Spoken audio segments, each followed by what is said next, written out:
नमस्कार मित्रांनो, आनंदाची बातमी. माझ्या मित्राने ज्या आता गायी आणल्या होत्या त्यातली एक गाय व्याली आहे आणि तिने पाडा जन्माला घातला आहे आणि तो आता जेमतेम 2-3 दिवस झाले, कारण लहान होता त्यामुळे ते व्हिडिओ टाकली नाही. पण आता त्याला 2-3 दिवस झालेत. त्याच्या पायाचे खूर काढल्यामुळे तो आता उभा आहे आणि त्याचा दाखवतो तुम्हाला. मित्रांनो, हा बघा पाडा, हा या गायचा आहे. हिने जन्म दिला त्याला. हा बघा, सेम आहे. तेवढा अजून स्थिर स्थावर नाही आहे तो, थोडा बावरतोय, म्हणजे पाय त्याचे स्थिर नाही राहत.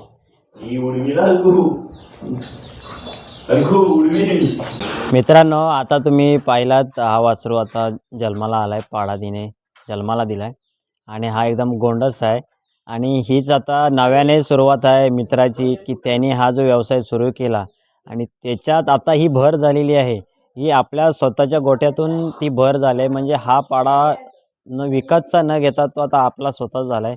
कारण ह्या ज्या आता आणल्या होत्या त्या विकतच्याच होत्या आणि ही सुरुवात आहे त्याची नवीन व्यवसायाची. आणि ह्याच्यातूनच त्याचा भविष्य आहे, की जसजसा तो मेहनत करत जाईल तसतसा तो भविष्य त्याचा व्यवसाय ह्याची वाढ होणार आहे.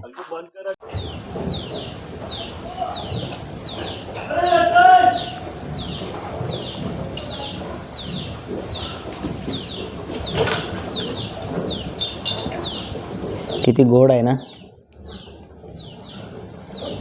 मित्रांनो. प्रत्येक व्यवसायात मेहनत ही खूप महत्त्वाची असते आणि दूध व्यवसाय म्हटला तर ती सकाळपासूनच सुरुवात होते त्याची. सकाळी लवकर उठल्यापासून जी सुरुवात होते ती संध्याकाळपर्यंत, आणि ती मेहनत केल्याच्या नंतर त्या व्यवसायात नक्की यशप्राप्ती मिळते. आळसपणा कुठल्याही व्यवसायात चालत नाही, त्याच्यामुळे तो व्यवसाय मागे खेचला जातो. आणि नक्की ज्याला व्यवसाय करायचा आहे कोकणात आपल्या गावी येऊन, मुंबई सोडून, शहर सोडून, त्यांनी नक्की प्रयत्न करा. प्रत्येकाला यशप्राप्ती नक्की मिळेल. किमान समाधान असेल ना ज्याच्याकडे, तर त्याला ते गावाचं गावपण हे नक्की सूट होतो, की आपण हव्यासापोटी मुंबई शहरात जातो, की आपल्याला एवढ्या एवढ्या सुखसुविधा पाहिजे. पण गावी सुख समाधान हे जास्त आहे. आपल्याला थोडं का होईना, पण आपल्या पोटापुरतं हे आपण समाधान मानलं ना, की ते निश्चित आपल्याला ते सुखी समाधानी ठेवतो.